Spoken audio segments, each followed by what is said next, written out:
Hello and welcome to another edition of BATV Health Guide, the program where we discuss important health issues affecting individuals, families, and the community. Today, the discussion is on one of the leading causes of maternal death in Nigeria, postpartum hemorrhage, otherwise known as PPH. What are the warning signs? Who is at risk? How can it be prevented? These and others are what our guests will give us an insight. I am being joined in the studio by two members of the AIM MNCH champion, Matron Samsia Bala and Dr. Katsumi Shaibu. You are all welcome to BATV. Yes, Thank you. and we are glad to have you. I am Elizabeth Carr, the presenter of the program. Let me begin with what is postpartum hemorrhage when we are talking about Matron Samsia? Hello and good afternoon, viewers.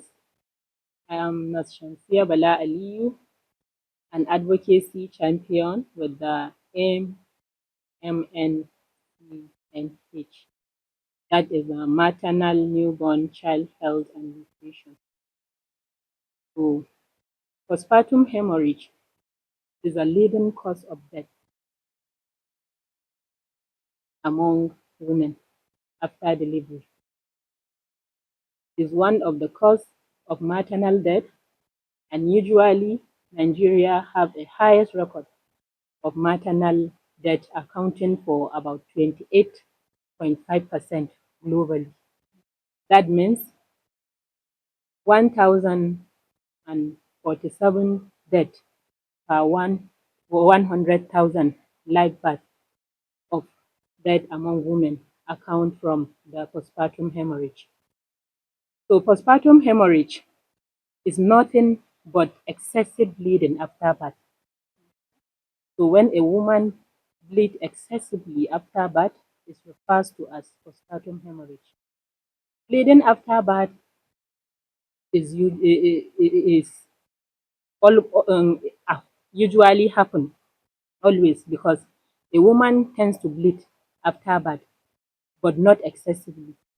There is amount of bleeding that a woman needs to bleed, which we see it as normal.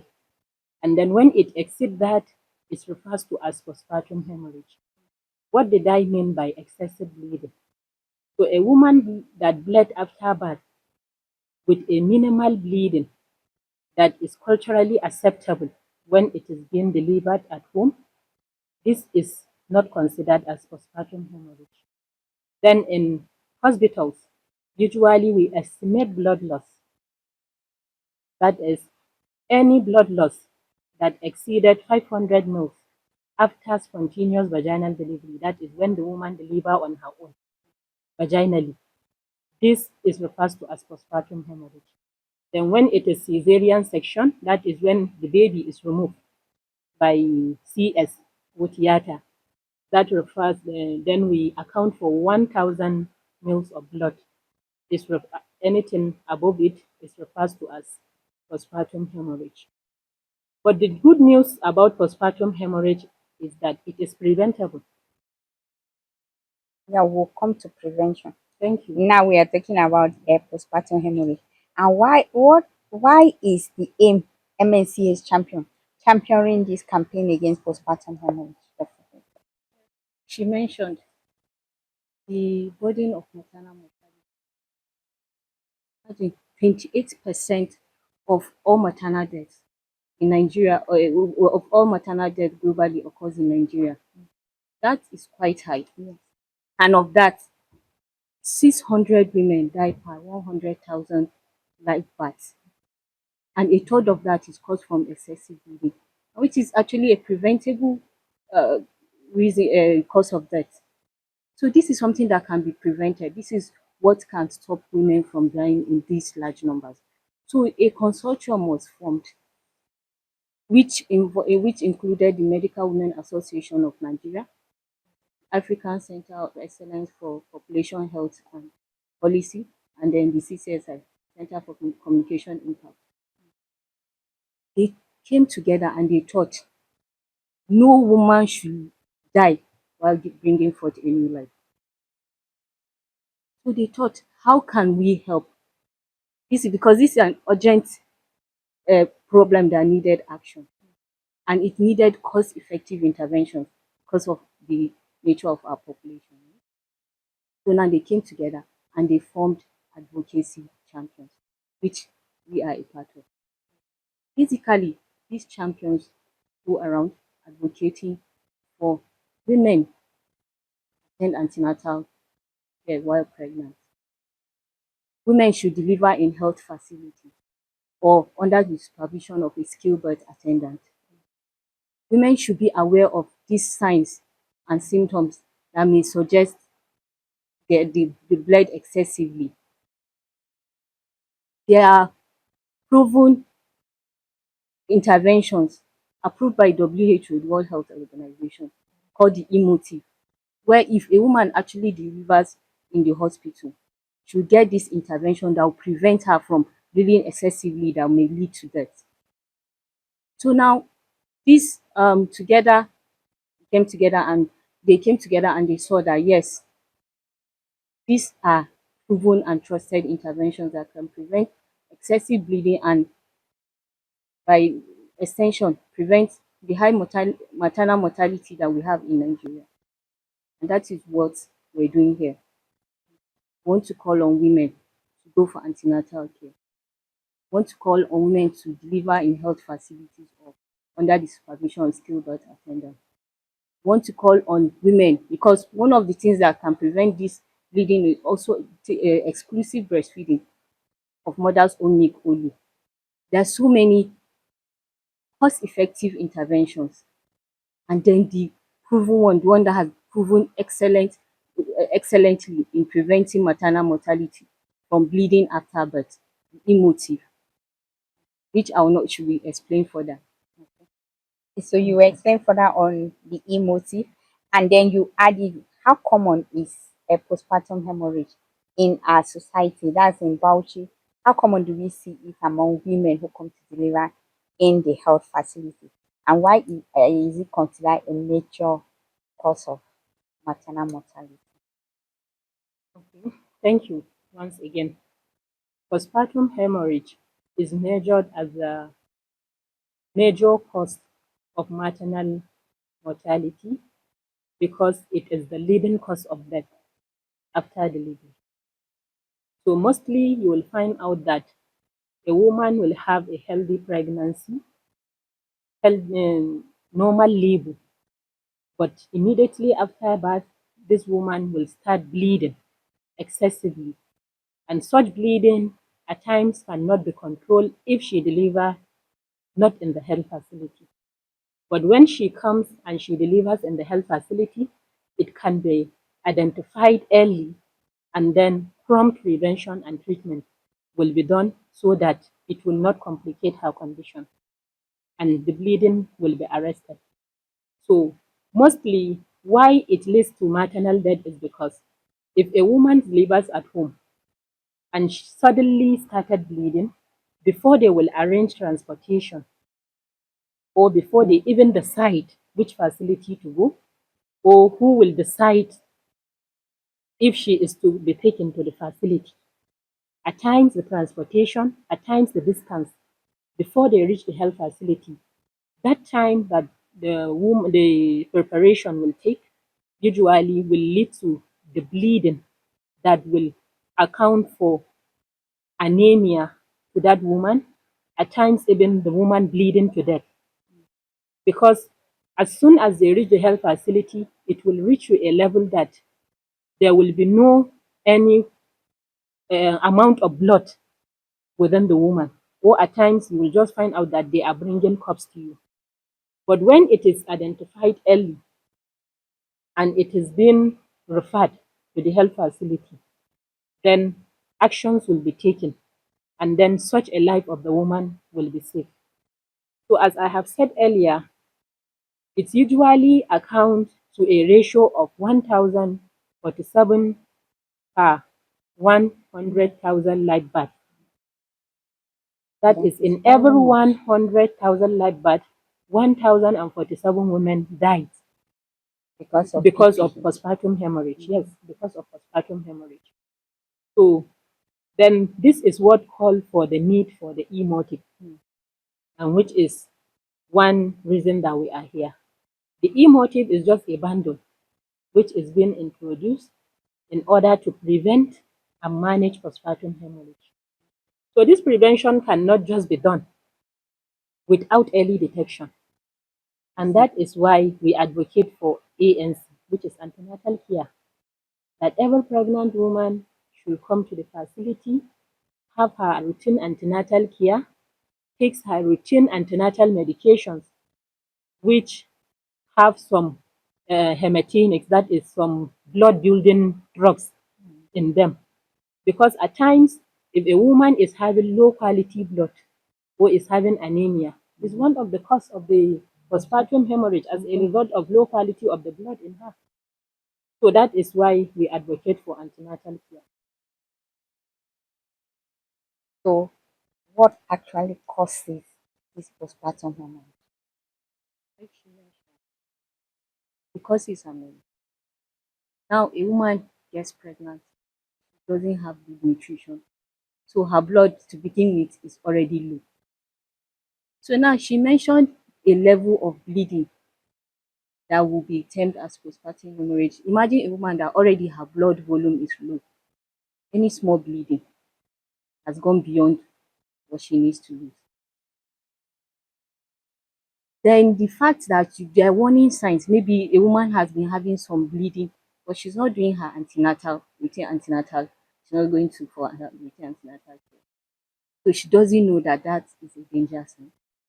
She comes to deliver and then she bleeds because already there were warning signs which she ignored, or she wasn't she didn't do her antenatal care where it would have been detected early. Then during delivery, there are a lot of events that can happen. There may be tears, there may be ruptures, the placenta may be retained, whereby it's not coming out, trying to bring it out will cause bleeding. Woman may have a bleeding disorder. There are so many causes, and the only way to prevent these causes is first to identify them. And how you need a health worker that knows what they are looking for. You need to attend your antenatal clinics so that you know if you have a bleeding, if you have a risk, because even bleeding before in a previous marriage is a risk for a recent birth, delivery, sorry. So going for antenatal care will allow them to identify that risk and to prevent it through all the many cost-effective measures that can be done to prevent it. Yeah. The whole emphasis is on if a woman is pregnant, the woman should go for ANC. And if the woman is in labor, the woman should head to the health facility to deliver there. And not just delivering in a health facility, but deliver in the hands of Skilled personnel. personnel. Yes, because you know there's a drip in this e-bottle model we keep talking about. She talked about the volume of blood, monitoring the volume of blood. Usually, you see this bundle has a drip. This drip is just something that we Spread on the yes, on the bed while the woman is delivering, and it will be collecting the blood she's losing. So you see, when you see reach a certain point, you know that yes, this woman is bleeding too much. Then you start doing these measures, whether it's you're massaging the uterus, whether you're giving some drugs that will cause the uterus to contract and stop it from bleeding, whether you give blood, the tranexamic acid, those are things that prevent bleeding, whether you the one that needs IV fluid to the point that yes, surgery may be required to remove the uterus. But how will you know that? It's that drape that will tell you yes, this woman is losing blood that is going to the postpartum hemorrhage level. It's telling you yes, this woman has bled up to 500. You don't even need for it to go. You know that yes, there's danger ahead. That was a question that has been running my mind. It's normal after birth for a woman to bleed. Then how does she know that it is successive? That was the question I was going to ask. That No, let drape me actually helps. usually initially it is just estimated. So estimation using the number of perineal pad the woman soil or the wrappers.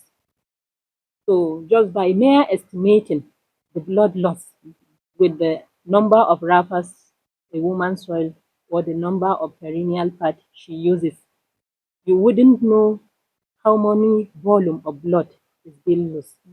And that is why the need for the emotive. So usually after delivery, some women tend to bleed excessively, but they wouldn't know because they thought it's normal since they are using wrappers to count the volume of blood or the perineal part. Then at times the bleeding is diluted with what we refer to as amniotic fluid. That is after delivery, if the woman did not deliver in the health facility. Maybe after the rupture of the membrane, that is what we refer to as fire amniotic fluid ruptures, that water that comes before the baby, it might mix with the blood.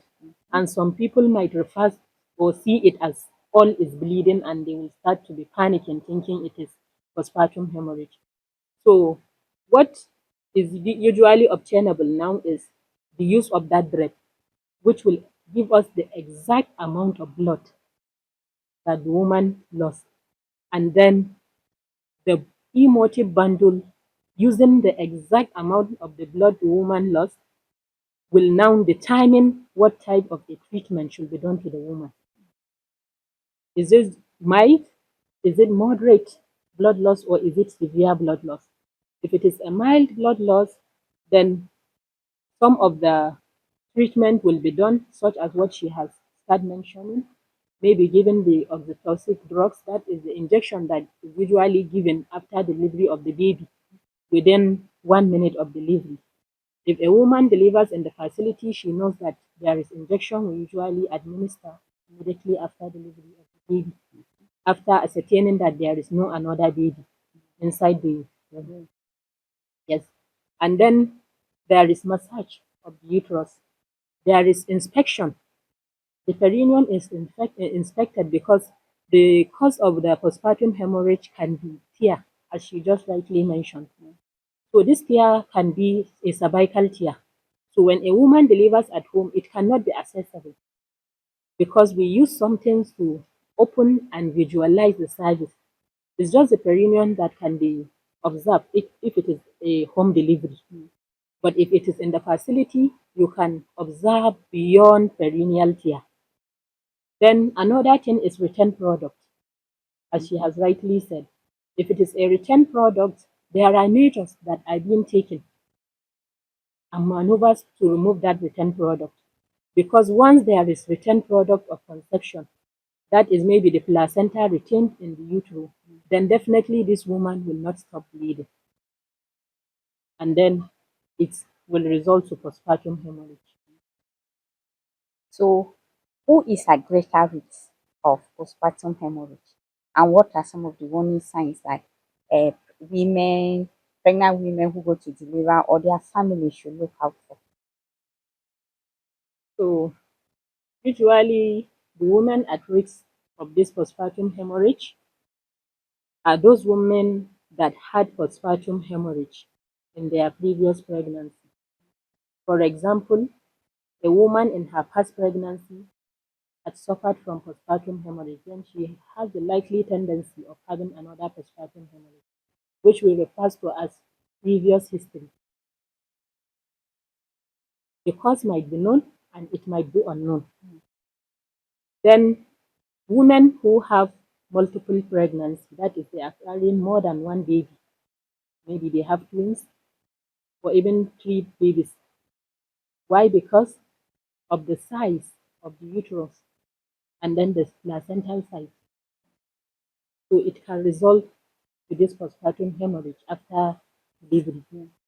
Then we also have those women that tends to have prolonged labor,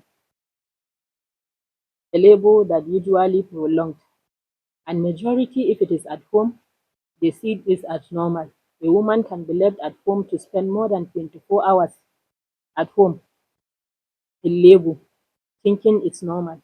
Whereas there is a normal hours that we observe in the facility, in the hospital, that we say, yes, after this woman exceeded these hours, this labor is termed as complicated or abnormal, then something needs to be done.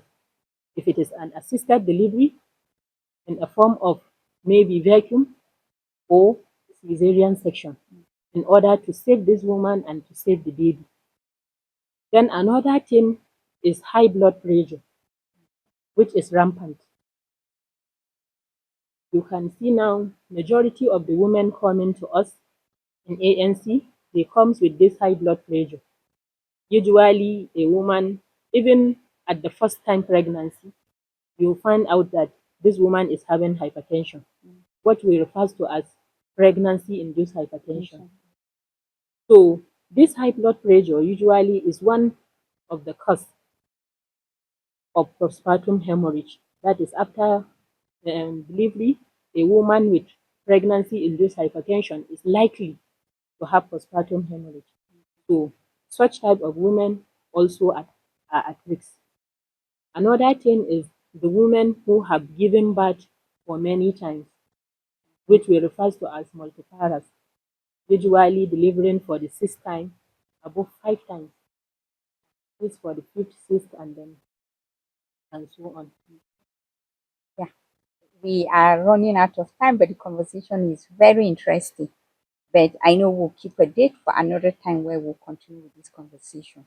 So, in a minute, what message do you have to tell families, households on how to manage postpartum hemorrhage? Postpartum hemorrhage is preventable, and just going for antenatal clinics, attending your antenatal, not just registering, attending your routine antenatal clinics, taking your hematinics, which are the folic acid and the fesolate. Because the fesolate, if you have iron deficiency, you're also that's another risk of postpartum hemorrhage. Delivering in health facilities, some people will register, they will do their antenatal clinics, but they will deliver at home. And of course, the facilities also we should have skilled birth attendants that have knowledge on ability to use the emotive bundle to monitor labor and so on. So my message is that postpartum hemorrhage is preventable. Even having blood pressure control during your antenatal visit can be a prevention from you getting antepartum hemorrhage, postpartum hemorrhage. So going for your antenatal clinic visit is very important because, as I said, and which is the message that we want, no woman should die bringing forth a life. Metro Samsung in a minute. So, as she has rightly said, what we will advocate is for the family, the community, leaders, the husbands, and then to the pregnant women that they should try as much as possible attend antenatal clinic. And then they should plan for hospital or facility delivery, not just antenatal, they should try and deliver in the facility. Then after that, they should try to come for their postnatal clinics because this postpartum hemorrhage occur in two forms. It can be immediately after delivery, within the first 24 hours of delivery, and it can occur after 24 hours, up to 6 weeks after delivery. So you can see, even if she delivers in the facility, she might go back home and some cause might arise to the loss of blood. So she should try as much as possible to have her antenatal clinic, deliver in the facility, and comes for postnatal clinic.